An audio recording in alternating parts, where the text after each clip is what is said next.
Hey kiddos, I just want you to know that I love your generation and I have a lot of hope for the future. I see passion. I see creativity in you guys. I see the longing to do what is right. And I am excited for you guys. So here we are. I wanted to start Grampy's Garage. I'm not doing this for the money. I'm doing this just because I love you guys. I didn't have grandparents that were active in my life. My kids didn't have grandparents that were active in their lives, and it just kind of left a hole. So I just want to be there for you in any way that I can. And I guess YouTube is the way to do that nowadays. So here I am. We're going to give this a shot, see how it goes. And again, I hope I can be a blessing to you. I hope I can be a benefit to you.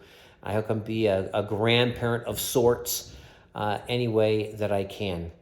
So I'm excited. I'll tell you some dad jokes along the way. Why did the duck cross the road? Because he wasn't a chicken.